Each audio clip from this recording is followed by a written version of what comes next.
The highest award given to British officials who work abroad is the Order of St. Michael and St. George. This consists of a star with a little enamelled painting, and the painting shows the angel St. Michael standing on the neck of the devil, and the devil is a black man. This image is very similar to one that we've become familiar with. A policeman kneeling on George Floyd's neck as he says, "I can't breathe." And the idea of standing or kneeling on the neck of a black man is deeply embedded in these notions of dominance, of white people over black people, the dominance of Western nations over other countries. Now, one of the recipients of this award was a man called Sir Evelyn Baring. Sir Evelyn Baring was the grandfather of someone called Mary Wakefield. Mary Wakefield is the wife of Dominic Cummings, Boris Johnson's chief advisor, a man who has done more to cover up the record of current events than anyone else in this government. Sir Evelyn Baring was governor of Kenya when Kenya was a colonial possession of the United Kingdoms. And while he was there in the 1950s, he instituted a system of concentration camps, which even his own Attorney General compared to those run by the Nazis. He drove into these concentration camps and fortified villages. Almost the entire population of the Kikuyu people, then numbering over 1 million people. Huge numbers died, some of them of starvation and disease. Many beaten to death, burnt to death, tortured to death. Repeatedly, men were castrated. In some camps, almost the entire population of children died. And until the Mau Mau are destroyed, the innocent too must suffer. It was Evelyn Baring who oversaw the creation of this system. Sir Evelyn Baring, upon whom rests the main responsibility of the campaign. We are making progress in that struggle, and we are all confident that in the end we will succeed. He also directly authorised the beating to death of people within those camps. When Labour MPs asked inconvenient questions about this, on one particular occasion when 11 men were beaten to death, he told the Colonial Secretary to tell the MPs that they had died from drinking contaminated water. Before Britain left Kenya, there was an order sent down, implemented by Special Branch, to conduct what they called a thorough purge of the archives. They burnt crate after crate of documents. One of the orders instructed that if there were too many documents to burn, they should be packed into weighted crates, taken as far from the coast as practicable, and dumped into very deep water without currents. They erased not only the evidence of what happened in Kenya, but much of what happened in Malaya. The British troops in Malaya, slowly but steadily, are smashing the Red's reign of terror, and they'll keep at it till the job's done.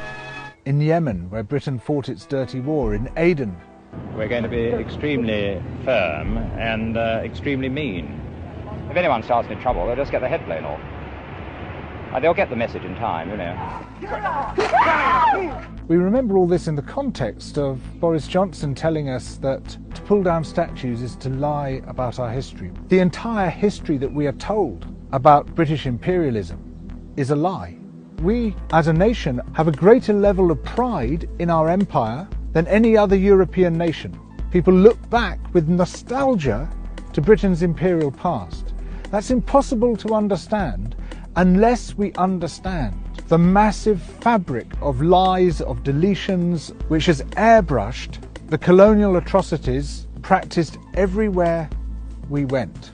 Imperialism has long been justified through the notion that the white man had a duty to civilize the so-called other races. Racism is an ideology, and to a very large extent it was created by British theorists. You can take it back to the late 18th century and the work of a physician called Charles White, who was one of the people who formalized this idea that there's a sort of ladder of life, and the white man is at the top of that ladder, and below the white man on the ladder is the white woman, and below that were people with dark skin. That ideology remains with us today. It's that ideology which led to the policeman kneeling on the neck of George Floyd, institutional racism, to systemic racism, and a huge part of that ideology began here in the United Kingdom to justify our seizure of other people's resources and other people's lives. These relationships continue by other means, through our trade relationships today, which are often highly coercive, enforced by offshore tribunals of corporate lawyers, basically forcing countries to give up their natural resources, enforced by international debt, and what we see is a net drain of wealth from the poor nations into the rich nations. This wealth is not just being taken from other people in the world today, it's also being taken from future generations. The capacity of the earth to support us is being wrecked by those who are burning through the earth's resources as quickly as possible, who are destroying our life support systems. Environmental destruction, imperialism, racism, these are intimately connected.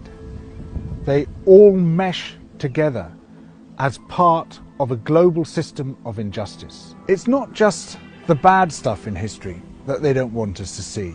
It's also the good stuff. The massive role of the slave revolts and rebellions, of the slaves themselves and the ex-slaves, who through their advocacy managed to generate a huge amount of outrage about the slave trade and what it involved. Similarly, the history of resistance and rebellion within these shores, a huge range of people's movements amongst the working classes, amongst the middle classes, trying to create a better, juster, more democratic nation, often hundreds of years before their visions came to fruition. And by learning from that history, as well as by learning from our history of atrocities, these two hidden histories, we can begin to understand where we stand, why we are where we are, and how, from that position, we can start to build a better world. Double Down News brings the big issues together. It shows how they fit into the wider story, the story of where we are and how we got here, and the story of how we need to change, how we need to build a better world. So please support Double Down News through Patreon and allow this journalism to flourish.